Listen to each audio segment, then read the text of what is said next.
Andrew! Whoa, Andrew, we're trapped in the time machine. Andrew, you have to help us. Andrew, what's it like inside the time machine? Do you like it here? It's glowy. Why are there feathers everywhere? Why is this happening? There's feathers everywhere because this Friday at 4 p.m. Central Time, We're gonna go live on Twitch. and then at 4:10 p.m. Central, we're going to Have a bunch of new merch. Oh my God, it's new patches and it's coins. Andrew, Are you flipping coins? We're flipping coins. We're doing things. We're selling coins on Friday on Twitch. also Nick won't be there, so you can't hear him in the time machine.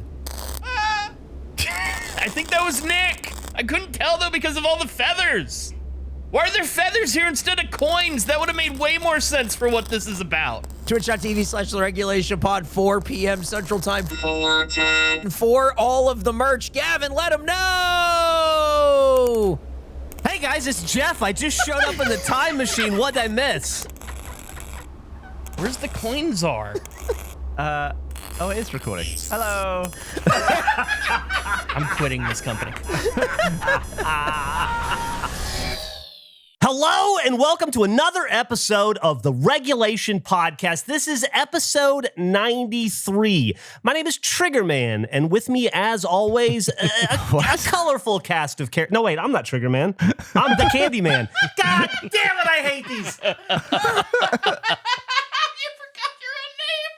Hello and welcome to another episode of the Regulation Podcast. You're not This doing is another episode intro. That's not how this 93. works. My name is Gavin- Geoff Ramsey. Gavin With made me a decree. always, There's only as one always, intro. Andrew Panton, Gavin That's Free, right. Nick Schwartz, Eric Badur. Oh, he They go abandoned by the other names. names from time to time. abandoned Occasionally, you've heard me referred to as the Candyman. I don't mind.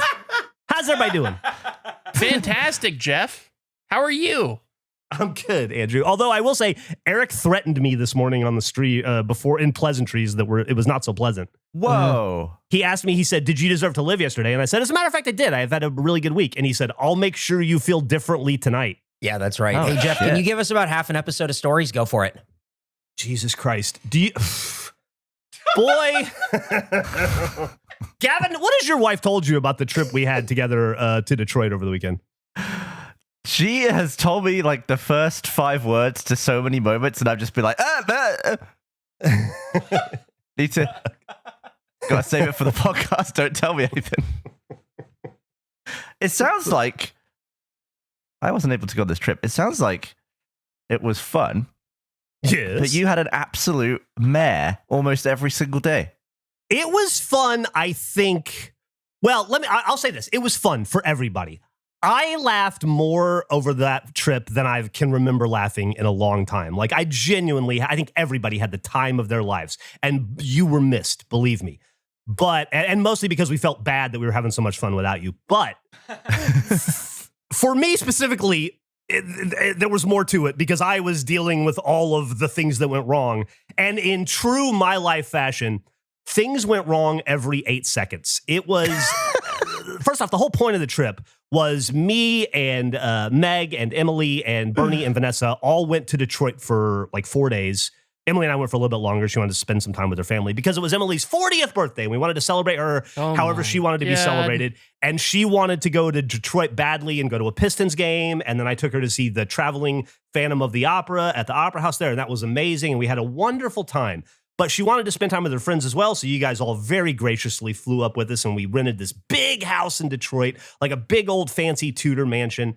And just had this wonderful time hanging out in Detroit together. Here's how it started. Emily was the advanced team. She got there 8 in the morning, got the house, got the rental car, big ass Ford Expedition or whatever their version of like the Suburban is, right? And got everything set up, went to the grocery store, stocked the fridge, did all that. While Meg, Bernie, Vanessa, and I flew in that evening because, we had to record the podcast and stuff. And so this was last Thursday. We get in at 8 or 9 o'clock at night. It's 12 degrees in Detroit and it's snowing sideways, and which is fine. And Emily picks us up at the airport and she takes us to the house, driving in snow, which she's never done before. She does a great job. It's a little precarious and a little scary, but we get used to it real fast. Pull up into this awesome house. Everybody gets out. It's fucking cold, right? Emily grabs a snow shovel she got from her dad and shovels off real fast. She's like, and shovels off the sidewalk for us so that we have an easy walk up to the door, which is very kind of her. We get up to the front door. She goes to open it. She goes, where's the key? I had the key in my hand. How did I lose it? I had the key in my pocket, and then I put it in my hand. And it's like, it's an Airbnb, so they don't give us like a big key ring. They give us one fucking little key with nothing else attached to it. Just she pulled it out of a lockbox, like it's like you're touring a house for sale. Mm-hmm. Yeah. And she goes, I somehow lost the key while I was snow shoveling. And it is, 10 p.m. now or something. 15 degrees outside, 10 degrees outside, actively snowing, a lot of wind. And we start looking through the snow for a key. Oh, no. A tiny brass key. Do you have lights on at least, or is it We're all darkness? using our phones. So we're using our phones as flashlight, and we're combing the yard, the walkway, everything. Probably a good 10 minutes before we just can't find the key. So Emily calls the Airbnb guy. That poor son of a bitch spent a lot of time on the phone that weekend with us. And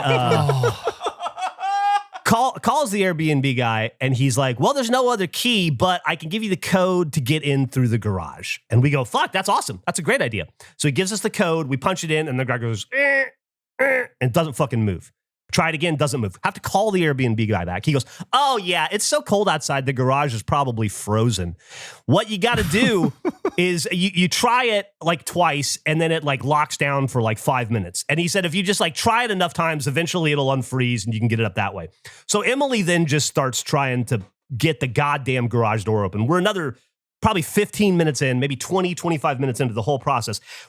Vanessa and I are still just like combing the yard, and suddenly, in a spot that all of us have walked over and looked at 100 times, Vanessa goes, there's a key. It was right there in the middle of the walkway. And I don't know how it just looked like a leaf and everybody missed it. So we get into the house finally after freezing our dicks off outside. I would just love to see an angle, like POV of the key, looking up at everyone. I know. Kicking it around. Just my fucking foot going on it, me making eye contact with it probably. And so I was like 10 minutes away from us having to like go to a hotel or something, And so we get in, and it's awesome. And the house is warm and cozy, and Emily has prepared it for us, and it's adorable. We all go up to our respective rooms, and every room is toasty warm. Ooh. Except for our room. The birthday girl's room. Our room is 30 degrees. It's freezing because the house is everything in Detroit's 1,000 years old, right? And so this is like a 150-year-old house, so it doesn't have central AC in the way we do in the South. It has those split level things that are up in the ceiling, which I instinctively hate because I don't know them. But turns out they're not bad. However, it's not turning on and it's not working, and so we spend like a half an hour trying to get it to work. Call the Airbnb guy back. He sends us a YouTube tutorial video on how to use it. I watch I shit you not, a 15-minute tutorial video sitting on a bed in this room. Do everything it says. Still not working, still not turning on. It lights up and stuff, but it never kicks in. So I kind of just give up because at this point it's like 11 p.m. and everybody's hanging out downstairs and having fun and, joking and laughing and watching the Olympics and shit. And I'm up here on a bed in a strange house just fighting with this little AC unit, or this little heater. So I just grab a space heater because we brought one over from Emily's parents' house just in case, because once again, Emily's a hell of a planner, man. And we plug it in and I just walk out the door, come back upstairs like 20 minutes later to check and see if the room's a little warmer. And it turns out the space heater tripped a breaker. And so I just have no electricity in my bedroom or bathroom now. Rest of the house is fine.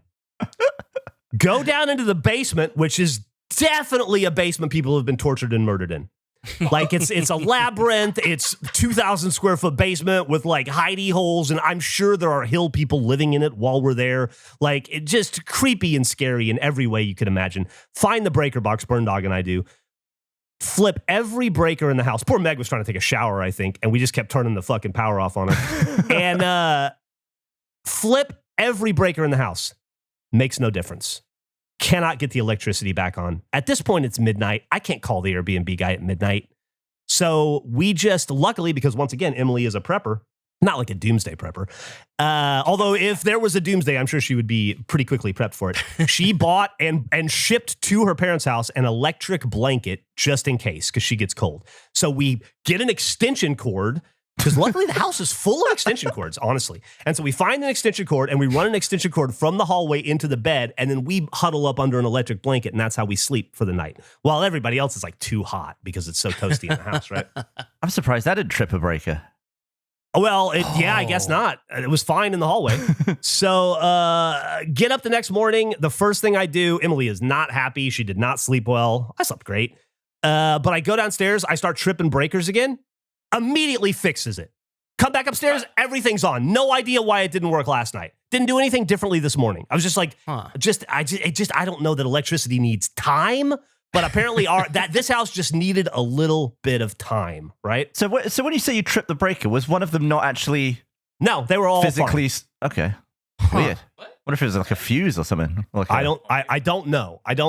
There was one that was kind of weird, but it was listed for the 3rd floor hallway, not the 2nd floor main bedroom. You know, and didn't seem to have any effect on it. But anyway, so tripping all that worked. Then miraculously, the heater started to work. Didn't do anything differently. It just kicked in and started to work. I don't know why it didn't work last night, you know, but I did everything in the 15-minute tutorial video, but maybe it would have kicked in had I not killed the power 15 minutes after I did it. I don't know. But so then I think, okay, well, that was fine. That was an ideal first night, but we got through it. We have a key. We have heat, you know, we have electricity in our room. So we go about having a great day, hanging out, having fun. That night, we're going to go to a Pistons game. I don't know why, but we asked Kent to get like where we should park because nobody wants to walk in the cold. And he's like, got a perfect parking spot. He told us to get parking here. We all like, it's just like me and Kent and Sarah, Emily's sister, and her parents. And so there's a lot of cars going to the game. And so we all got parking passes. Get into the car to go, pull out, are driving towards the game and start to hear this in the back right of the car. Actually, I can't hear it. Emily can't hear it. We're in the front. Meg hears it, and Bernie and Vanessa hear it a little bit. It gets a little bit louder as we go. We pull over. Bernie and I check the wheel well. We check the tire. We can't see anything wrong. Everything's fine. Tire looks fine. Weird. Get back in. Drive a few minutes more. Same problem. Pull over. Check it again. Totally fine. Get to the game, park at the parking lot, outdoor parking lot, and look at the tire again. And sure enough, there is a giant bolt in the tire. Oh. With a washer. Whoa. Now, Gavin, you have access to these photos, right? Oh, because Meg said it? Yeah, because it's in the group photo. Would you, let me see if I can find it. Okay, I have it here too. Emily's in the other room sending me these files. I didn't have a chance to prep all that this morning. All right, I'm going to put this photo up so you can see what I'm talking about. Yeah, as soon as I glanced this, I just looked away. I was like, I can't know about this yet. I don't think I've ever seen what you're describing. You'll see it in a second. Let me tell you. I'm sorry. I mean, I've seen plenty of like nails and that type of thing, but like full bolt. Okay, here we go. Yeah. So here's a picture. Oh, shit. Holy shit. Oh, my God. It does have a washer. The washer. It looks like somebody manually put it in. Like it is Geoff, perfectly the washer is still wedged. intact. What the I've fuck? Never seen that. Someone What? did that surely. Like a bolt doesn't have a sharp end either. It's flat. Dude, you ain't kidding. So I think when Bertie and I would pull over and look at the tire, we just managed to park on the bolt every time.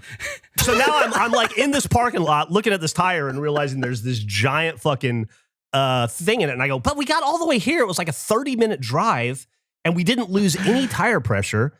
So maybe it's sealed because of the washer. Maybe we'll be okay. I don't know. There's nothing I can really do about it right now anyway, because we're about to go into a game and everybody's like, fuck it, we'll deal with it after the game. And I'm like, we're not going to want to deal with this tire at 11 o'clock at night in downtown Detroit in the snow after this game. But I kind of agree. Fuck it. I've been dealing with shit the entire trip so far. Let's just go enjoy the game. So we walk, turns out, and the reason I'm bringing this up, turns out the parking lot is very far away from Little Caesars Arena. No. Like 10 blocks in the snow. And it's incredibly cold and windy. And so we make this trek all the way, passing hundreds of parking spots that were much closer, I'd like to point out. Was Ken taking the piss? Or did he actually think that was good parking? I think he just thought it was good. I don't know. I think he thought it was good parking or it was good for him. They're not affected by the cold in the way we are. You know, it's like they live there. Did he lose sight unseen trust? Yes. Oh, yeah. Never again? Never again. He's got to gain it back. Love him to death, but I won't be letting him pick our parking ever again. So we walk all the way to Little Caesars Arena, and then Emily goes, "Do you have the keys?" And I go, "No, I thought you did." And then I look, and I realize in the chaos of looking at the tire, I've left the keys in the car. So she goes, "Let's go back and get them." And I go, "No, you guys go forward." Here's where it got complicated. I had all the tickets on my phone. I had 10 tickets. I had 10 Pistons tickets, all on my phone, on my Ticketmaster app. So I'm like, here, take my phone. And she's like, "What? I'll come with you." And I'm like, no, don't worry about that. You let everybody in the fucking game, so they're not standing around in the cold. I'll hump back to the car and get the keys. And 10 blocks in the sideways snow to get the keys. And so I give her my phone, and then I just turn around and take off, and I start heading back. And I'm a block and a half away when I realize I don't know where the parking lot is. I'm following people all the way there. No. You're Chris Damaris. You're Chris Damaris. I instantly then realize, I just gave Emily my phone. I have no way to contact anybody. Now you're like 90s lost. Now I'm like 90s lost. I'm like, dude, where's my car lost? Yeah. And so I think you can reverse engineer this. You must have taken in enough information to get back to the car quickly and safely. And I'm proud to say I did it. You did I got all the way back to the car, and sure enough, the car was open and the keys were just in the cup holder. So I grab them. By the way, I ran the entire way back, and then all 10 blocks in the snow. And then I turned around and I was able to run about halfway back before I just couldn't do it anymore. And I walked the rest of the way. So by the time I get to Little Caesars Arena, I'm ready to go to bed. I'm exhausted. I've just about hit muscle failure and in this intense cold. And I realize I can't get in the building without the tickets. But once you get in the building, you can't come back out. Well, and you also can't say, "Can I have the tickets?" I don't know how to contact anybody. So I just stand outside for like 5 minutes thinking somebody will come get me, you know? I don't see anybody. Somebody would come get you? Who I don't would know. I mean, I know figured to Emily would know to come get me. Yeah, And so, eventually you're missing. yeah. I think that And makes so, but I'm too cold. I can't stand outside in the cold anymore. So I just go through security and then just stand to the side. And as I'm doing that, Emily's like there waiting for me. We just couldn't see each other through the 10 billion people coming into the game. Unreal. Wow. And so she gets me in and we go in, and then I'm good from that point on. However, I guess when we're filling in, I go in first. We have like 2 rows of chairs. I go in first. We have like boys up top, girls at the bottom, or vice versa, however it was. Like girls in one row, boys in the other row. And I go all the way in, and then I hear a kerfuffle. I don't know what's going on. There's a lot of people standing up and moving around and looking, and there's paper towels everywhere. I don't really know what's going on because it's on the other side of the thing. I find out later that when Emily comes in, her jacket, I guess, she was holding it, dipped into some kid's nacho cheese, some kid's nachos, and covered her jacket in nacho cheese without her knowing about it. Okay? So then she ends up sitting down in a chair or something, and then getting up and moving over, and then Meg sits in that chair, and then somehow Meg is covered in nacho cheese. No. And Emily is covered in nacho cheese, and the chair is covered in nacho cheese. It became the cheese chair. Nobody sat in it because we had an extra ticket because Gavin didn't go. And so it was where we were going to pile our coats up, but nobody wanted to get cheese on the coats. Anyway, so by the way, Emily and Meg were cleaning cheese off their clothes the rest of the weekend. This is Friday. On Sunday, Meg is finding cheese on her jacket still. It was apparently that little bit of cheese went everywhere. Was there any reaction of the nachos owner? The holder of the nachos? It was a kid. I don't know if he noticed. Like I said, I wasn't there, and I didn't find out about this till after the game, really. I just love this stealth cheese spreading like a virus. No one's even noticed it. Like it was all over 2 people before either of them knew that there was cheese Even to the begin nacho with. haver. I imagine he got ever knew. halfway through his nachos was like, where did all my cheese go? Nacho Havo is a good shirt. So, Nacho Haver is a good shirt. I saw somebody say, somebody had a funny idea on Reddit for a Fram shirt, but I can't remember it now.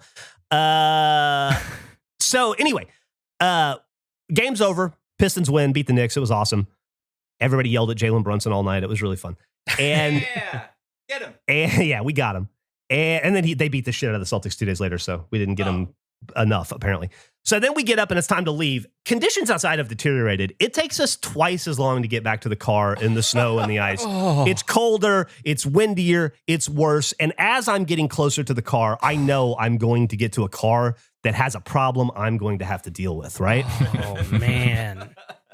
What is sorry, just to interject for a minute. What's the vibe from Kent? He's with the group in this? The vibe's fine.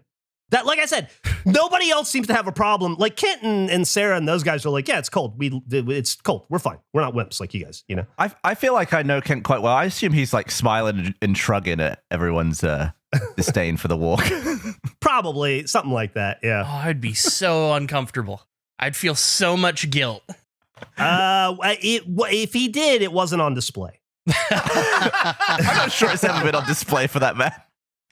Hold on. So this is a picture from the next day because you're going to see it in the daylight. But it is essentially what the tire looked like when I got back to it.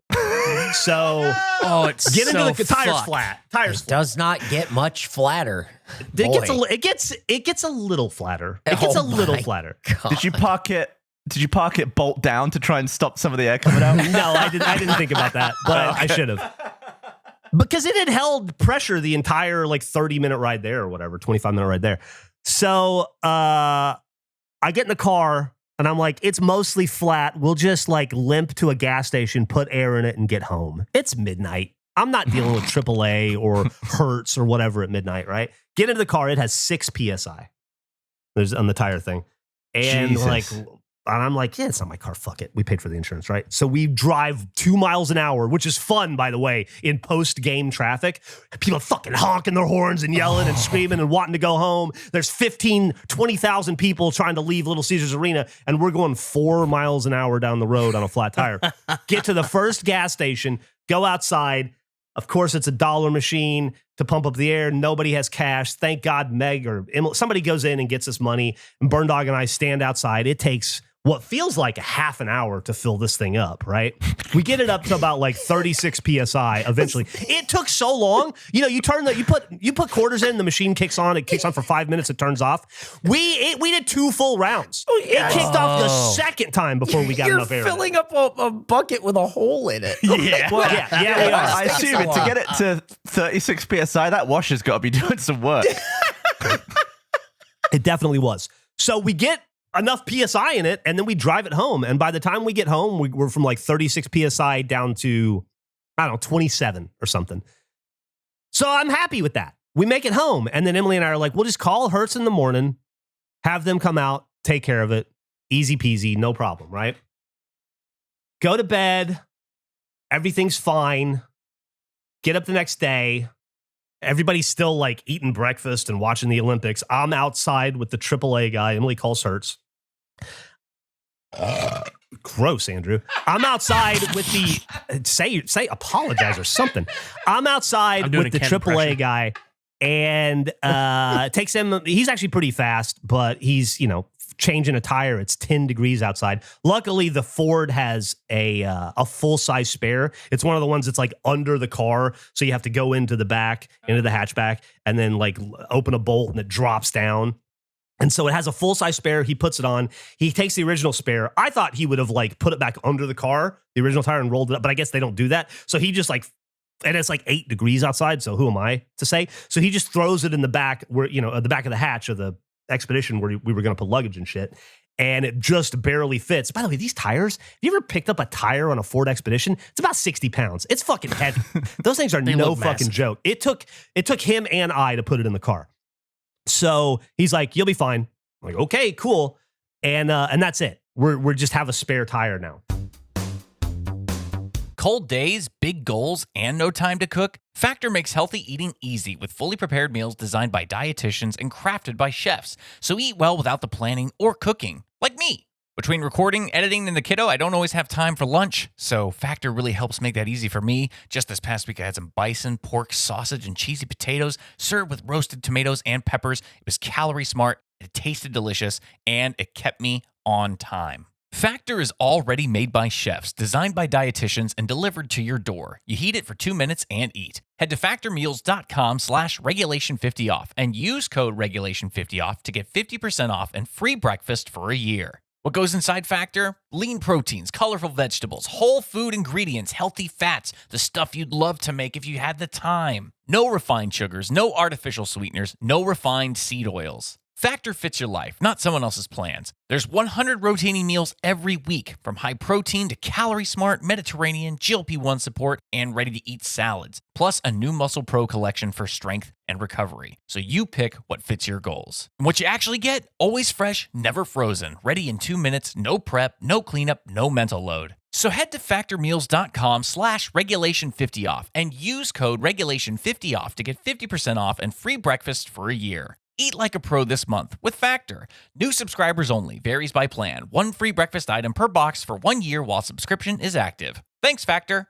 Starting something new isn't just hard, it's terrifying. So much work goes into something you can only hope works.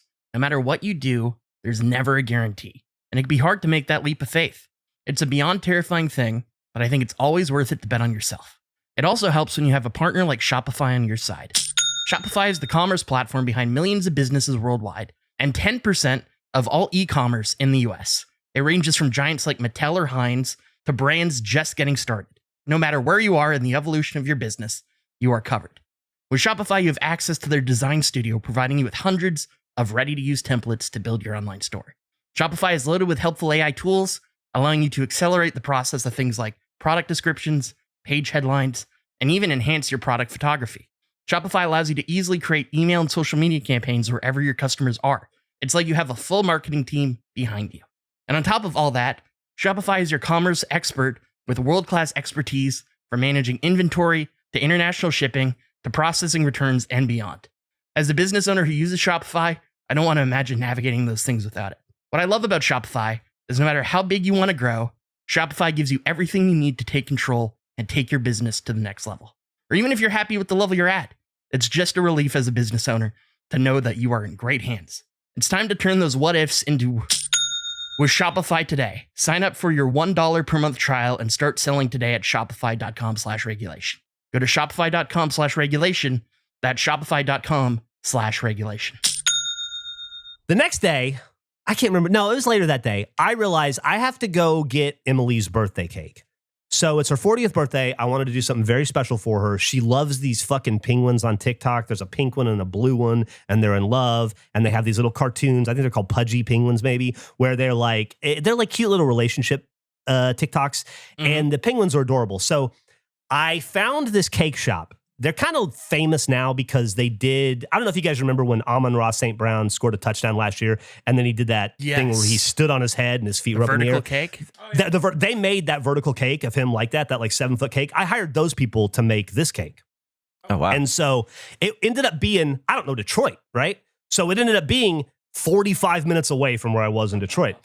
Everybody else is having a fun time. This is my task. I've just dealt with this guy. I honestly need a little bit of, as Emily calls it, Barbie time, where I just need to be alone because I've been dealing with a lot of frustration on this trip already. So I figured the trip out to get Emily's cake will do me good.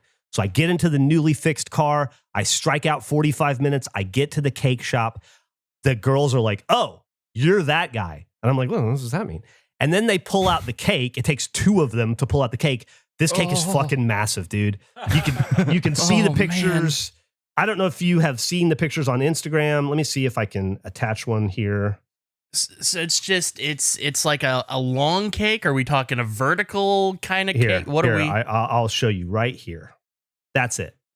Okay. So, Oh, it's the cakes are the two penguins. The cakes are 3D sculpted penguins. They're about 15 inches high, about a foot and a half high, maybe. Whoa. And somewhere between a foot and a half high. They're huge. They're about the circumference of a tire, it turns out. So I get there and the girls are like, no. where do you want us to put this in the car? They can't lift it. I have to help them.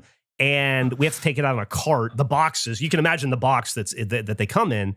And the only place to put it in the entire Ford is where the tire is. And so I don't know what else to do. So I take the tire out of the back and the two girls and I put the cake into the back. It barely fits. Then I have this giant tire. I'm like, what the fuck do I do with this tire? I have to return this to AAA or to Hertz, right? Like, I'm not going to get away with not returning the tire. And so I have to put the tire in the cab with me. So here's a picture of me and the tire driving home. This tire became my best friend. This is how you take a selfie with people at conventions. Yeah. So I drive 45. Actually, it takes me about an hour and 15 minutes to get home because the roads in Detroit are dog shit. And I've got a $800 cake in the back that I'm trying not to destroy. And so I very slowly, the tire and I get the cake home and safely. I'm terrified the whole way. Every bump I hit, I know I'm going to come home and the blue penguin is going to be smashed into the pink penguin, or one of their arms is going to have fallen off, or suddenly the penguin doesn't have a nose, whatever, you know? Yeah, I feel like depending on the impact, that tire's killing you or two penguins. Yes. Oh, absolutely. Someone's going down. So I get home and am horrified to open the back of the trunk. I open it, so scared. Cake's fine.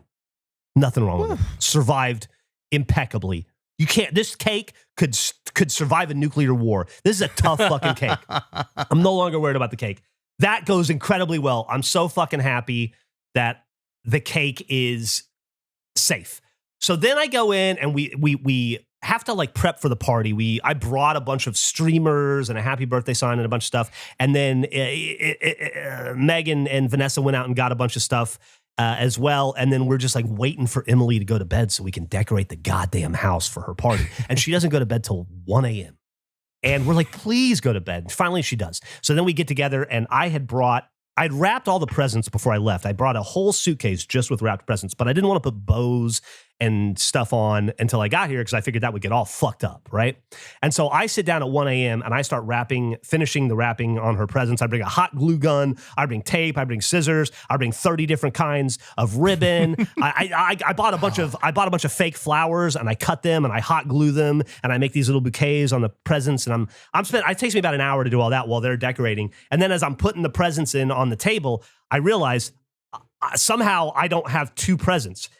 Not just two presents. I don't have the two expensive presents, the big presents, the nice presents, the jewelry presents. I don't know where they are. And I checked my bag. Did they get stolen at the airport? Did I forget them at home when I was in the mad dash to get all this together by myself? Because we recorded the podcast that day. As soon as we were done recording the podcast, I was running to put everything together and get all the presents together. Did I accidentally throw the presents away? I fucking hope not, because they were expensive. And there's no way I can verify or check or discover what happened to those presents. I just have to live with the fact that I'm not going to figure out what happened to those two until I get home on Wednesday. This is Saturday. So I'm happy to report when I got home, I found the presents and I gave them to Emily. I just forgot to pack them in like the milieu of the whole thing, I guess. So that weighed heavily on me the entirety of the rest of the trip. Yeah. And I didn't completely relax until I got home and found those two presents. Thank Christ. So that's fine. We get up the next day, and this is where things go wrong. What? I'm sorry. Been smooth up to this point. This is where things Every go day has wrong? been a disaster in some You know aspect. what? You know what? I'm missing one thing. Let me take it back. No, I'm not. I'll tell it later. Okay. So this is where things go wrong. I get up the next day and I have to go to the bathroom. No.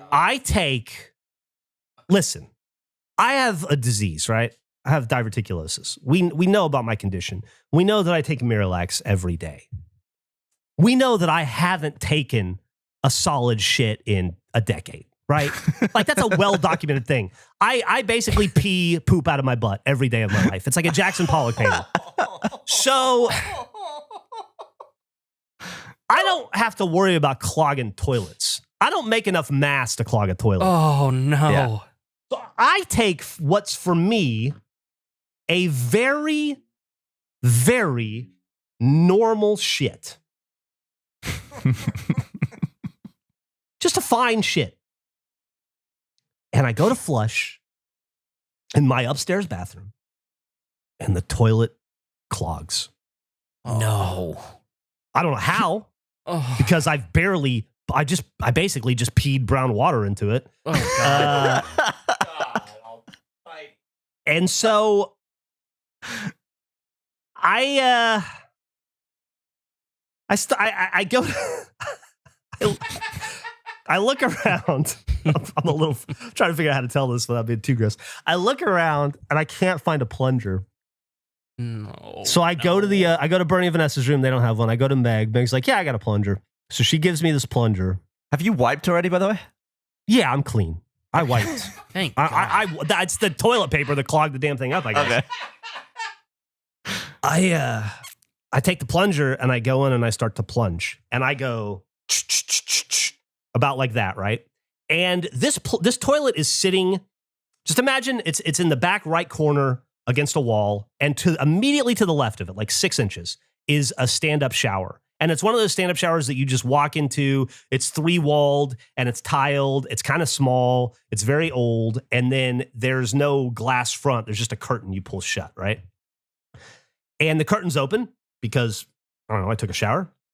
And I plunge, and I hear a noise. I plunge again. It doesn't seem to be looking. Something catches my eye to the left. I look over to the left to see poop water bubbling up. Strap in, baby. This is it gets worse. To see poop water bubbling up out of the drain into the shower. Like just straight up brown shit water.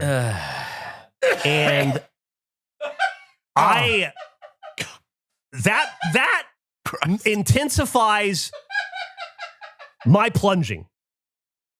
I plunge and I plunge and I plunge. I'm like, I gotta get this thing fixed. I plunge and plunge.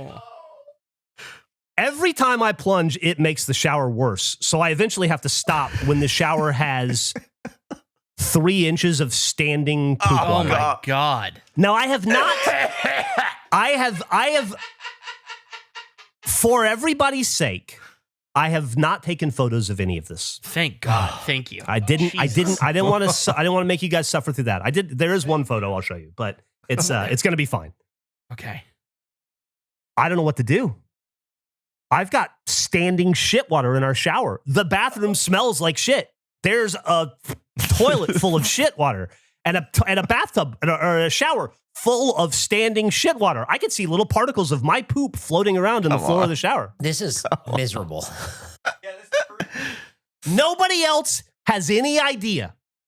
Much like all the other bullshit, everybody else is having a great time downstairs. I tell Emily, I hate to do it, but we got to call the landlord or call the Airbnb guy again. This is like our 4th call to the Airbnb guy in 2 days. He goes, stop plunging it. That'll just make it worse. No problem there. And he's right, by the way. And he goes, I'll have somebody there. They'll be there in like 4 hours. And I'm like, fuck me. That's a long time. That's gross. That's a lot of gross. No problem. I go downstairs, go down the stairs. It's one of those big old houses that has like a wraparound staircase in the entryway that goes up. And I guess my bathroom is right above the bottom of the stair in the entryway. Oh, no. I go downstairs and I see water on the ground. I'm going to die. And I look up. I'm going to die. This is And I gonna look kill up. me. And I see coming out of the ceiling Oh. in the interior of the house is drippy little poop water. Where did it get outside of the pipes? Gav, I don't know. It's a 150-year-old house. And I get the impression this is not the first time this has happened. You can see the ceiling where they have cut away the ceiling where it's dripping and have replastered it. So this is obviously something that they've dealt with before, right? So I go, Emily, you got to call that guy back for the 80th time, and you got to tell him your ceiling is dripping shit. 4 hours is not going to cut it. Calls him back. The guy's like, I'll have somebody there immediately. Plumber comes. The rest of the people in the house just seem to be fairly clueless. I don't think they understood the gravity of this until much later, a day later, maybe. I'm trying to protect them from it, right? So I send them off. I'm like, why don't you guys go off and have a fun day? They went out and they explored. They went and had lunch in Indian Village. They went and toured the Pewabic tile factory. They had this great time together driving around, everybody but Geoff. They send me pictures of all them having lunch, sad without me. I wait for the plumber to get here. Plumber shows up. He walks upstairs with this pipe snake thing. He goes in. He goes, and he looks at me and he goes, it's real bad, man. No. Okay. And he goes, I'm going to have to get the electric snake. And I go, yeah, man, whatever you got to do. I don't give a shit. You know, once again, not my house. He goes out. He comes back in. He's got this contraption on wheels that probably weighs 80 pounds. It's got tanks on it of like, I don't know what's powering this thing, but it's a fucking massive, and it's just dripping gross shit, right? Already. And he goes, hey, this is going to make quite a mess. Do you want to maybe pull the carpet up on your stairs before I take it up there? And I'm like, A, no. B, this is not my house. C, I don't know how to take this. The carpet's like stapled down. And I'm like, no, I don't know what to do. And he goes, okay. And he bump all the way up to the second floor. Leaves a line of brown and black goo all the way up through the house from the front door all the way upstairs. So he goes up there and then he starts to get into work. I'm horrified and grossed out, right? So I go downstairs and I just start cleaning the poop line and trying to clean the stairs and the floor with a towel, and I'm just working on it. There's limited cleaning supplies. So after I get things kind of where it's not visibly gross, I go backstairs to check on them, and the toilet is off and it's in the other side of the room. And there's just a hole in the ground. And he's wearing giant yellow gloves that are covered, absolutely covered in shit. Solid shit, my shit, years of shit, 150 years of shit. He looks horrified. This guy does this for a living. He's like, it's just real bad, man.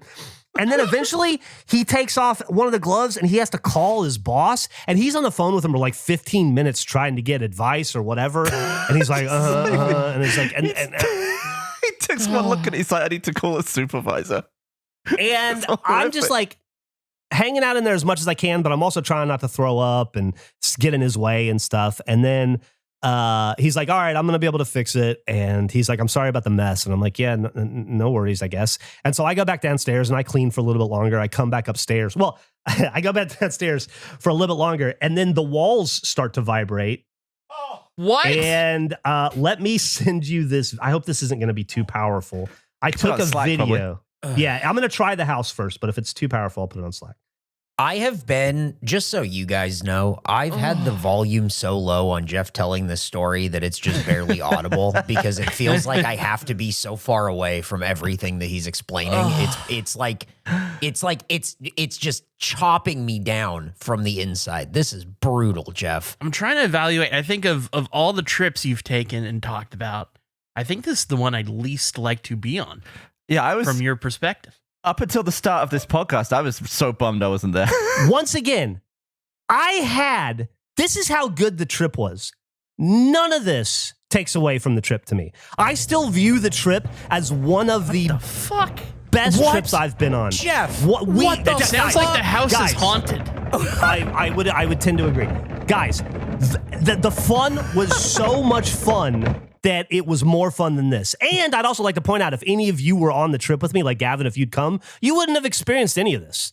You would have been outside in the cold looking for a key, and that's about it. I dealt with the tire. I don't know about that because I agree with Gavin. I get so much enjoyment from just being around you when stuff like this is going on. I think I would have just stuck with you. hung back and walked? Yeah. I would have hung back also, 100%. I would have been like, I'd be doing my classic, like 25% helping, 75% like trying not to fall over laughing. My classic. I check the video I uploaded. Did it come? The video that you sent sounds like it sounds like a group of men are working on your roof in fast forward. It's so loud. I don't know if you can tell, but the wall, you can't tell in the video, but the entire wall is shaking. And Nick, if you want to like overlay the audio or something in there so that people can hear it. All right. And so when that happens, I'm like, I got to go see what's going on. So I go upstairs, and at that point, he's putting stuff back together. He puts the toilet back in. He's like, I got it as clean as I could. He's like, the shower is empty, and now it's just, drying particles of poop on the ground in the shower. And Oh my God. So he leaves, he takes the machine down the stairs, puts a fresh line of shit down through the house. Here's the one photo I will send you guys. This is the snow outside where just like a little line of like, it's gonna make Gavin throw up. It's gonna make Gavin throw up. just a little line of poop water on the snow that's slung. I'm going back to the cake photo. I'm just gonna look at these cute little penguins. Let's do little happy penguins instead. He leaves. I go to the store and I buy bleach and cleaner, and I come home and I clean the floor, and I clean the stairwell and the carpets, and I clean the shower, and I clean the toilet, and I clean the bathroom, and I clean I shit you not, 3 feet up on one wall where the shit sprayed, 3 feet up on the wall. Like it's my house, like it's my home, and it is my shit partially, although I guarantee you there's 150 years of other people's shit in there. And I just, you put it beside you and you deal with the trauma at hand, and it's the only way out is through, right? And so I spend like 2 hours, maybe hour and a half, just cleaning up all the shit to get the house back in order. And everything's fine after that. Then I reconvene with everybody. They come home. They still don't really know what's gone on. And I'm sending them videos and stuff. They're not watching them. And then finally they see it and they're like, holy shit, that seems like a lot. And I was like, yeah, it was kind of a lot. Then that night, it's like 8 p.m. We're exhausted. We're watching the fucking Olympics and just laughing and goofing around. And we decide to order Uber Eats. I order Taco Bell on my phone for everybody. What are you doing? At 8:30. The immediate, you said the restaurant, and everyone got mad at you. Yeah, dude, you knew what happened. Come on. Order Taco Bell for everybody. For everybody? So you thought, well, I've tested out this one toilet. Let's have everyone test out every toilet. All the other toilets seem to be fine. Everyone got so mad at you. I put in Taco Bell. It was just it's a lobby full of people who said Taco Bell, and everyone went, fuck you. Everybody at the house was all about it. They still have chili cheese burritos up there. They were shadowed by the darkness. So we order Taco Bell. 2 hours into my Taco Bell order, it has not arrived yet. And I can get no communication with the driver. And so Meg is like, I'll order the Taco Bell through a different service, and we'll see which one gets here first. So it was we a order the sign. same Taco Bell order on Meg's account. 30 minutes into her order, they say, there was a problem. We have to remake your order. We've assigned you a new driver. When it was all said and done, both of our Taco Bells showed up within about 10 minutes of each other at 12:30 in the morning. So nobody ate dinner until after midnight. We got our Taco Bell. There is one minorly funny thing where Meg's delivery driver, let me see if I can find the Taco Bell photo. God damn it. Meg's delivery driver left the Taco Bell on the tire, which was kind of funny. Sorry, I apologize. That's the one photo I don't have prepped here. Well, you'll just have to trust me. It's there. Well, yeah. When the first order was like not coming, was there any thought by you of like maybe this is a sign that this is not supposed to be the food? What I thought was happening was I thought we were being scammed, because this happened to us last time where we ordered the Taco Bell and it never came and it never came and it never came. And then eventually they were like, you cancel, and then it's like a Uber scam where they wait you out and then eventually you have to cancel and then they still get paid, but you get fucked. And so I was like, we're not doing that again. We're going to wait until it absolutely shows up. Turns out the Uber driver, I talked to him, young kid, was very sweet. He got his car stuck in the snow. He could be lying to me, but he seemed sincere. He got his car stuck in the snow. It took him forever to get it out, whatever. Here's how I got it was just so fucking funny to walk outside at 12:30 in the morning and see this. Such a great spot. Just sitting on top of the tire. It's perfect. That's like the thumbnail of the trip. Yeah. Incredible. So we have double the Taco Bell. We all eat our Taco Bell. We go to bed. We get up the next day. It's Super Bowl day. We have a great time. We have the birthday party. Emily's family comes over. We have a big blowout. It's amazing. She has the time of her life. I think celebrate her. It's awesome. Roll around about 5:30. The Super Bowl starts.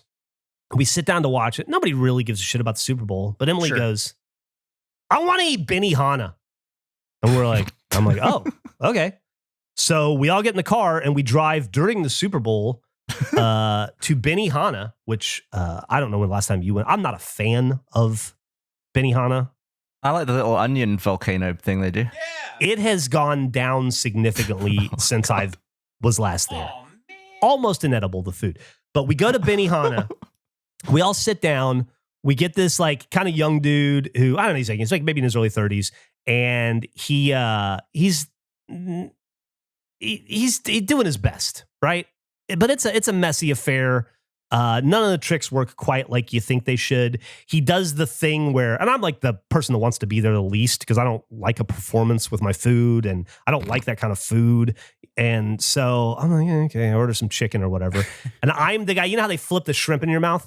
I'm the guy, he's like, hey, I have my head down. I'm like, I don't want any part of this. I have my hat on. He uses his fucking food tongs to tap me on the hat so I have food on the top of my hat. On the brim of my hat. And he goes, hey, catch this. Then he chucks a fucking piece of chicken at me so hard, it just hits me square in the chest. Doesn't come anywhere near my mouth. He goes, oops. I look down. I've got a giant stain on my shirt. A giant stain on my shirt now of grease and shit. And I'm like, God damn it. Are you serious? And I'm like, that's probably going to stain, but we'll see. And so then we just go through dinner. Bernie and I are talking about, or some combination of us are talking about video games. And he goes, y'all play games? And we're like, well, yeah. And he goes, I play games. Then he starts talking about Arc Raiders. He's a big Arc Raiders fan. And and he's a really cool guy. And I really liked him. And we're like just joking around and stuff. But he's a terrible Benihana chef. And the food was terrible. I ordered steak, medium rare. It was black and blue. It was like, it was still, it was mostly like a live cow still. And I completely couldn't eat it. I had to pick off a little bit of Emily's food. Just like everybody was like, oh, poor Geoff. And get home thinking, I know my shirt's going to be stained. And it's like a new shirt that I got for Christmas that I like. And so I immediately wash it. This is me after I put it on the next day. Oh, no, that's me with the mop. That's me with the mop before. That was me cleaning up with the mop before. I may not have that's how I was feeling. I may not have a picture, but I washed the fucking shirt and it has a giant permanent stain on it. Oh. So Benihana cost me a fucking shirt. And then at the end, the guy asked for our gamer tags, and now Bernie and I are Xbox Live friends, and we were going to play games with him. You're insane. That should be a video. You're crazy. Yeah. I haven't hopped on yet, but I think Bernie's already started playing with him. Guy? Yeah, we're Arc Raiders buddies with the Benihana guy now. You should play Overcooked. Yeah, Overcooked would be great. And then the rest of the trip went off without a hitch. Oh, I don't know whether I'm just devastated to have missed that or I'm so thankful to have missed that. I'm so caught between it. Look, I'm telling you, every bit of misery that was visited upon the trip was focused at me. I stood in front of all of the bullets and I caught him in the chest with a smile on my face because it Literally, was my chicken. baby's. It was yeah, that's true. It was my baby's, my sweet baby's 40th birthday, and I wanted her to have the time of her life, and I wanted all of our friends to love Detroit and have a great time. So I was determined to take the brunt of all the misery, and I think I did. But holy shit, do I need a vacation after that vacation? I was imagining it. You know that game you play where it's like a co-op game and there's a train and everyone has to build the track in front of the train? Yeah. Jeff was just doing that for the entire trip. Sure. And everyone else was on the train. Well, I was trying. So it seemed like these were train. day-by-day events. Yeah, it was that. Was that there a spanned day 3 where days. like something disastrous didn't happen? After everybody left.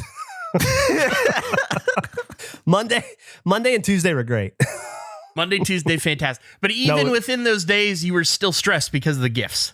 So But there was even during never- those days, I was like, I had bought her 2 pieces of jewelry. They're pretty small boxes. I had been in a frenzy to clean up before I left, so I'd thrown everything in the recycling. I couldn't remember if I'd put it out in the street or not. So I was thinking I might have literally thrown away a bracelet and a necklace.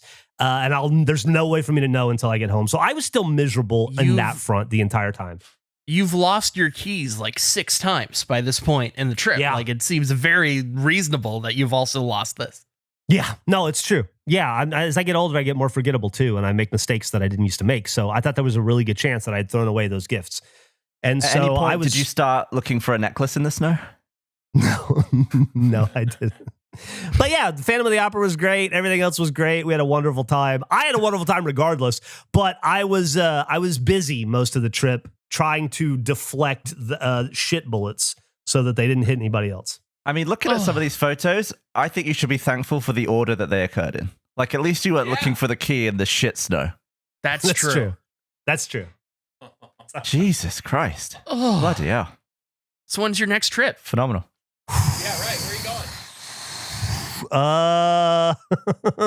Gonna go watch the Celtics play the Oklahoma City Thunder in March when we're doing our thing, which is why we have that issue. But yeah, I'm done with traveling for a bit. Like the family's going to New Orleans. I backed out of the trip. I'm like, you guys go without me. I've had enough. I'm fine. I'm gonna stick around home for a while. I need a break. Absolutely incredible. I feel like it's so important that when you're on that break, when everyone else is on vacation, everything needs to go well for you at home. Yeah. Because that would be the worst. I just checked to make sure we're still recording, and my WAV file is uninterrupted talking for 54 minutes. I didn't realize this story was going to take that long. I apologize. No. No.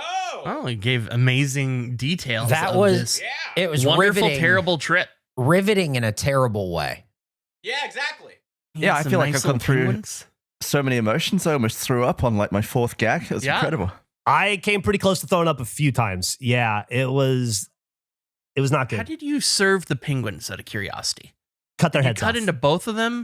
Cut their heads off. Heads off first? One was chocolate and one was funfetti cake. And so Which was better? I thought I'm a I'm funfetti more guy. of a funfetti guy, but I thought the chocolate was better. So did you have to Really? like lay them down, like knock them over on their side to decapitate them? or did you do it well? I just fucking sliced right through them. Here, I'll send you a photo. Here, hold on a second. Yeah. I got one more. Yeah. I got Let it. me. So they were both brutal. equally chopped into. Yeah, there you go. They're chopped up. Eric got it. Yeah, there you go. off with their heads. Wait, is there just a piece of PVC down the middle of the cake? Yeah, that's how it stands up. It's connected at the bottom to the thing. So Emily's family has about 200 pounds of cake to eat over the next week. Dude, Emily posted the pictures of the cake. I'm sure she probably brought it up to you. She posted the pictures on Instagram. Pudgy Penguins replied.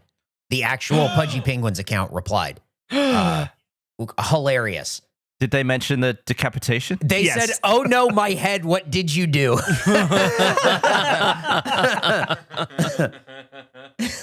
I'm imagining Gavin ordering these cakes and getting them without anybody's guidance, cutting into them, and then being outraged that there's a PVC pipe down the middle of them. They scammed us. Well, I don't know. Is PVC like a food safe thing to have cake on? Absolutely. I'm sure they use food safe grade.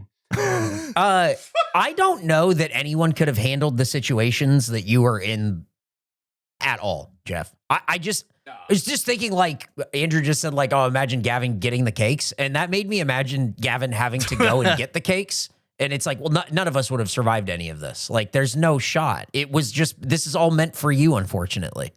I mean, I'll take that as a compliment. I'll take that as you saying that I'm capable of handling extremely stressful situations and compartmentalizing mentally to get through it. I appreciate that. I will say it was a taxing experience, just having to deal with what felt like an unending series of foibles and catastrophes, and all I wanted to do was make sure that everybody else had the time of their lives. And so I think that was accomplished.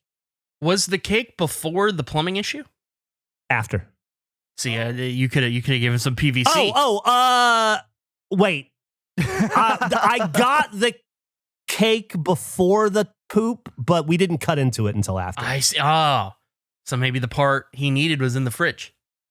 Yeah, got some in the fridge. Did the plumber know it was specifically your turds he was dealing with? Oh, interesting. No, I don't think so. I didn't tell him I clogged the toilet. That's great. Dad, I wish I was brave enough and I had a stern enough stomach to take a picture of the man's gloves, because I'm telling you, I've seen a lot in my life. I have seen a lot of terrible things in my life. I found a foot in the desert in Kuwait. I've seen horrors at the tank graveyard. I saw a lady die in a car accident and her dead eyes stared at me straight in the face. But I swear to Christ, I don't think I've ever seen anything in my life. I saw my daughter throw up a gallon of blood after her jaw surgery in the hospital, and I thought she was going to die. I thought I was going to die. I don't think I've ever seen anything as disturbing that rocked me to my core, quite like those shit-covered gloves. Oh my God. It kind of, I don't know how to describe it. It kind of broke my brain a little bit. It was so heinous. And I know it's just a pair of gloves covered in shit, but there was something about it that was like, I'll never forget the sight of that. Do you think anyone has ever gone to therapy for PTSD over shit-covered gloves? Like, do you think you'd get laughed out of there if you went to therapy for that? Or would they just treat it seriously? Like, it's pretty traumatic, yeah. That's a good question, Gav. I don't know. I don't think anyone's laughing that off. Been thinking about checking back in with my therapist, so maybe I'll bring it up if I do. I hope the plumber has a therapist. He, like, as bad as I had it, he had it worse. Like, he was in the muck. Like, he looked, honestly, this guy does this for a living, and he looked shaken by the experience. Yeah, I like that on your list of traumatic things that you've gone through, the big fridge full of rotting meat didn't even come up. Like, it must have been so much worse than that. There's nothing in my life that will compare to the smell of that fridge, that freezer. But this was, that's tough because I had to clean that up myself. And this guy did most of it. But I think this was still worse. There's something about the accumulation of human shit that it's even grosser than spoiled, rotting 580 pounds or so of rotting cow meat is pretty heinous, but I don't know that it holds a candle to yeah. And that smelled like a mass grave. Yeah. Do you think we should put a no lunch warning on the front of this episode? I can put it in the description, but we can record something if you want to. I don't know if it's worth firing up the time machine to be. Maybe we should do a post-story trigger warning. If this story was in any way triggering to you, maybe don't take that into consideration if you're going into a second listen. Don't have watched this with lunch. So what's everybody else up to? Well, I have a theory about Eric. Oh. Okay. Because I know sometimes, a lot of your job is dealing with the calendar, sometimes struggling with the calendar. Uh-huh. I have a clip that I think might be the root cause. Cool. But I'd say about 30% of the time, just a useless piece of shit. Give yourself a break sometimes. You're saying 3 days a week you don't deserve to live. Eric thinks there's 10 days in a week. I was bracing myself for so much, and that was the clip you brought. Wow. Gavin, I gotta say, man, you're really like off your game. I really That's a great clip. when I'm anticipating a clip from Gavin, I'm like ready to take like a What are you brace, talking like about? I'm ready to take like a bracing shot of something to like really weather the storm. That's the level that you have to come with, man. I just, I appreciate it that you think of me so often. I think that's really nice. I just think that like you're better than this, and I just to watch the mighty fall is really a bummer. It's just really a bummer. I will say, I feel like he teed you up because I got up this morning to see what we're doing today, and I thought, let me look at the calendar and see make sure I didn't download any games or whatever for the Let's Plays, and there was nothing listed. There's no games listed on the Let's Play channel for what we're playing today, and so I thought, well, I'm definitely going to bring that up. But then before the meeting, Eric said, well, we didn't bother having a Monday meeting we didn't because have a you Monday weren't meeting. there. Which is weird because 4/5 of you are available. I don't know why I'm required, but about then I 30%. thought I won't even bring it up because what's the point? That's Gavin's thing anyway. But you had that right there. Like there's no Slack or calendar that's telling me what we're about to do as soon as this podcast is over. Now I'm on everybody's side here. Okay, But I think enjoyed the bad maths. phenomenal. I do think the problem might have been the placement of this. I think you got to recognize sometimes. Geoff just hit a grand slam. Oh yeah, I agree. He's running all the bases. Yeah, Gavin And came in with a bunt. I think There's a bunt single. if this is the beginning of the next episode, I think people are on Eric a little bit. Gavin, do you want to save it? No. Are you sure? And I feel like following up with Geoff, that Geoff set the bar so high within this episode, it does feel like you followed up the grand slam with like a bunt. Oh, I was like a little bit of entertainment on the walk home. Yeah, you know what? Good closer. Gavin got the bill and a cup of tea at home. That's exactly what Gavin just got for us. Thank you. Hey, Gavin, you know what? Actually, thank you. Thank you very much. It happened last episode, follow-up episode. It did. The other thing that happened last episode that I still want to revisit is the Valley of Interest. I re-listened to the episode, and the Valley of Interest was the most interesting thing that we didn't continue talking about. That I just wish we would It's have. not that interesting of a valley. I went over. It's not. Did you do the drawing? Yeah, I have a drawing of the Valley of Interest. Do you really? I really want to see it. I really want to see it. I've spiked the ball into the ground, so it's all uphill from here. Well, the ball bounced up, and now Andrew's gonna volley it back into the air. Well, we got a runner on second. Well, this is sort of the display of the Valley of Interest. And I said at the time, like, it's a very specific valley. Now, I believe in the context I was talking about sort of my willingness to enjoy a Twitch stream when I get a notification for it. And this is sort of a visual Valley of Interest. It is it's the interest spikes. Okay, now I will say very narrowly. Hey, Gavin, when you imagine a valley of interest, literally the opposite of a valley for a start. No. What does that say? What word is that? That's interest. Oh. You can't read interest. Why is the R backwards? It looks like interer, but it's interest. ST. That's a ST connected, yeah. An ST connected, yeah. Because all the symbols are on the right side of the phone, so it's tough to write on the right side. Can we make an interer shirt with the backwards R? Fucking, you'd use the corn backwards R Russia style, dude. What the fuck? I wasn't trying to do it. I did the S and I was trying to get the T in, and it was the whole thing. What do you That's think? the valley. What do you of think a interest. valley is? What is a valley? Here's the thing. I'm in the valley, and I'm taking I can't show the whole valley in the drawing. I don't have enough space to display the valley. So this is me in the Valley of Interest, and I'm showing the interest in the valley. So wait, it's POV of... This is the Of the POV valley? of the Valley of Interest, yes. So what's the line on the left? Ground. So you're looking at like a cave opening. Okay, hang on. The It's line a on the left singular is narrow rock. ground. Okay. Okay. But it's very tall, and that's the interest. Is it like the obelisk at the beginning of 2001? I haven't seen that, so I don't know. You know what else you haven't seen? Die Hard, apparently. No, I've seen it. Oh, were you on Great my side movie. about that, Geoff? Yeah, of course. yeah, I heard that too, and it was so confusing. I don't think about feet in the same way Nick does. I will say, I was laughing about it in bed, and Emily's like, what's the deal? And I explained it to her, and she goes, I've seen that movie too, and I don't remember that. And I'm like, how do you not remember? That's the whole barefoot beginning, thing? is making it's the making whole fists. first half of the film, Yeah, making fists, yeah. stepping on glass That's the because they know reason. he's barefoot. Yeah. Like, it's a whole thing. I would put the feet thing in my valley of interest. It's one of the flat parts. On the obelisk of interest. It's I saw it and I evaluated it for a moment and then I moved on. The obelisk of interest. So what sits upon the top of the obelisk of interest? That's just a very high peak. It's pointed. In regards to the Twitch stream, like, is this a graph over time?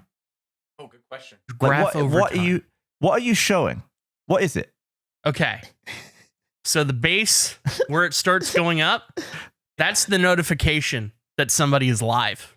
Wait, so time isn't moving left to right, it's moving up to down to up? No. Oh. What? We're on the left then. Left to right. Okay, you said the bottom. Think about it as like a heart monitor thing, right? So we Okay. flatlined. My interest is flatlined in the valley of interest. I get the notification. That's where the spike begins. Oh my God. I open it. I see a waiting screen. We plummet back to flatlining. We're gone. No time spent. That's my evaluation of, as far as my Twitch experience, my valley of interest. In the valley. Oh. If you guys want more valley, I can show you other parts of the valley, I guess. But like, I mean, you this haven't is showed the- a valley yet. So yeah, I mean, there's no valley. Well, when you're Again, in the valley, it's hard to show the valley. Why are you in the valley? Because I wanted to show you the interest. If you turned your image upside down, That's a valley. that's a valley. So your interest doesn't start at an all-time high and then dip and then come back up. It's not a valley. No, we're in the valley. You can only be on the valley in your diagram. No, I'm inside the valley. I gotta say, for me, the valley of interest, I'm deep in it right now. I'm deep in my own valley of interest. I'll do some mountains and stuff next time if you want to see the. I thought we were focusing in on the interest in the valley of interest. I definitely would like to see more artist renditions of the valley. If you could take a step back and we could see a little bit more of the edges of the valley, that would be cool. I gotta say that I was pretty stunned with the pictures that Geoff sent kind of throughout. It's like there's like a lot of shit. He's holding a mop, the food on a tire. Like there's so many. Like don't forget about like the washer with like the big screw. The stunned noises that everyone made when Andrew put the valley of interest drawing in here. Rewind it and listen again because it's shock. It's utter shock at the picture that we saw. I'll do a selfie from the valley of interest next time. You'll see a rendition. Oh, self-portrait? Yeah. I think next time you throw out something as wild as the Valley of Interest, we all have to draw it and present it in the next episode. Why don't we just do that anyway? I'll show a selfie of what it looks like, and you guys can show me what your experience in the Valley of Interest is. I think the four of us would have drawn valleys, and you would have drawn this. Well, I'm in the valley, so I don't know. Like, if you wanted me to stand up above the valley and shoot down, that's on me if I misunderstood. I thought you wanted in the valley. So when you see a graph, like say a line graph of the economy or something, where do you think we are stood in regards to the line? Well, I mean, being in the valley isn't the same as looking at a graph. But like, are we in the economy? Like what's the POV? Okay. I went into the valley of interest, and this is what I showed you what it looks like in the valley of interest. You don't go into the economy. He graphed the valley. He graphed the valley. So, but what you have done is like time moving left to right and interest moving up and down. So it is a graph. It's a symbolic showing of my interest in the valley of interest. I took you into my internal valley of interest and showed you the interest within the valley. I can take a step back. I can show you around the other parts of the valley. I can make it. Would you? You can see Yeah, the more valley. I'd like to see an alternate angle next week if possible. Absolutely. Yeah. I'll, as I said, I'll do a selfie. I'll do a portrait selfie in the valley. But you're not going to see any interest because I already showed that. So, is this kind of what it's like for you? In the valley? Yeah, like if it's like a rolling hills kind of like highway situation where like POV, you're looking at how interested you potentially could or won't be. I would say that there's a lot more moments of potential interest in that compared to my which valley. means the roads would be going up or down in what you think the valley of interest would be.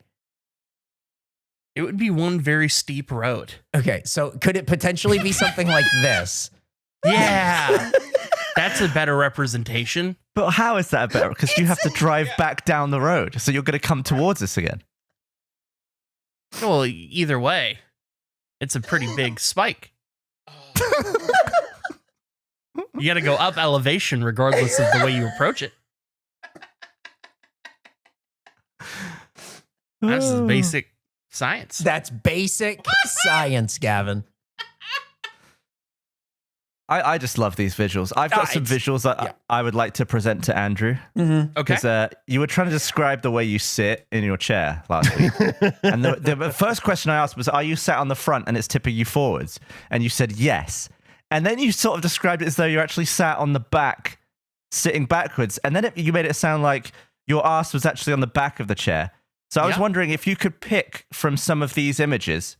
How do you sit? Oh, thank you. Gavin, thank you. Gavin, thank you so much. You're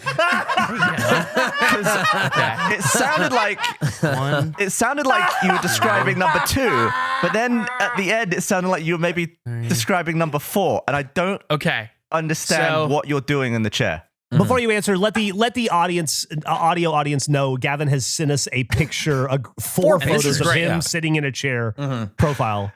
This is a fantastic diagram. And I like that also last week when I had follow-up questions, you explained it by saying, I'm sitting in the seat. Yeah. Yeah. Well, I probably was. It's halfway between 3 and 4. It's half. Okay. Yeah. Oh, that's fucking crazy, bro. So that's how you would describe it, actually, Andrew. That's how I envisioned it, what you're describing. Yeah. 3 and 4, between 3 and 4. No, I'm not up. I have the chair as low to the ground as possible because of my short legs. And then I got the arch back across.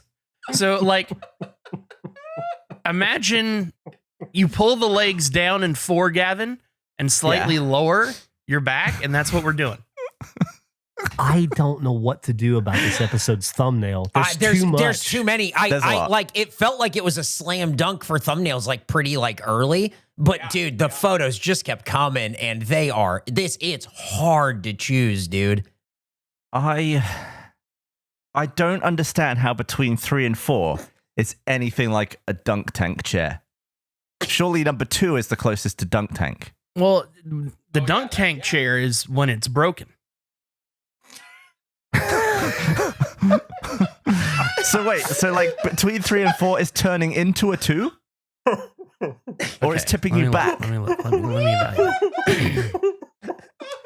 So when the chair breaks from the sitting in 3 and 4, it then turns into a 2, essentially, but with a more steep chair climb.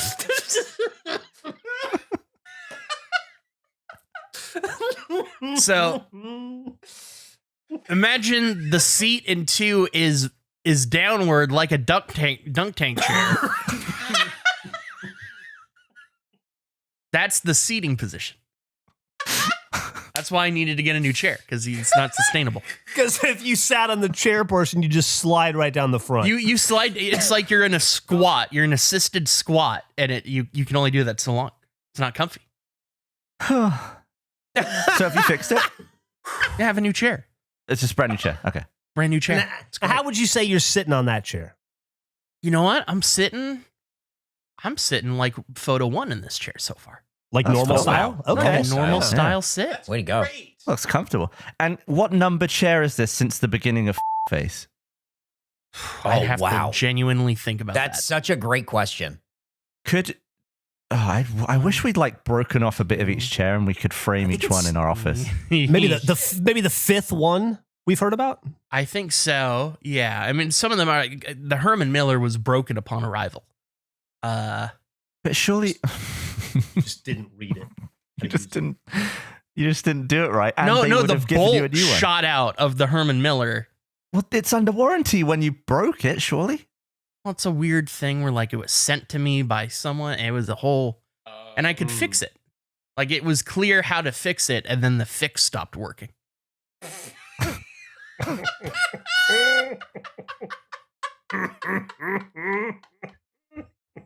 Like if I would have taken it to a repair guy, he would have done what I did. I don't know if he would have done what you did, but I mean, Absolutely. I get the idea. It's a bolt. It was a bolt that shot out, so I just reconnected the bolt. Was there a nut on the end? Or was there like were you screwing it in? Yeah, I was screwing it. It was, oh boy, how do I describe it? It was... When it popped out, it didn't fly all the way to Detroit by any chance, did it? Yeah, was the washer still on? You know what? Honestly, it could have been. It could have been. The Herman Miller chair took you down. Like it took me. What is this current chair? Is it a chair you've had before? Is it a go-to, or is it something new you're trying? Oh, it's a different one. I swapped it up. Has it been a new chair every time, or have you ever repurchased the same chair? I only have. No, it was the same. I bought the same one for like 3 times in a row. Gotcha. I think you should potentially just do VO over pictures of each chair and just do like a review video for the channel. Like say how each one felt, the comfortability, how each one failed, sort of how long it lasted. I think people would be interested. My value of interest would be hitting the ceiling. Yeah, I was gonna say mine isn't that high, but you know, I'm willing to do that for you. I think we should wrap up before the audience's value of interest of this episode is the same as mine. I assume like mine, but my interest in lunch has gone down since starting this podcast. Yeah. I'm not so hungry anymore. Well, I guess we should do it then. We should end this one. Thanks for listening to another episode of the Regulation Podcast. A lot of people around are telling you my name is Triggerman, but it's not. It's Candyman. Please don't call me the other one. Thanks for listening, and tune in next week for episode 94 of the Regulation Podcast. You are going to love it. Goodbye. Bye now.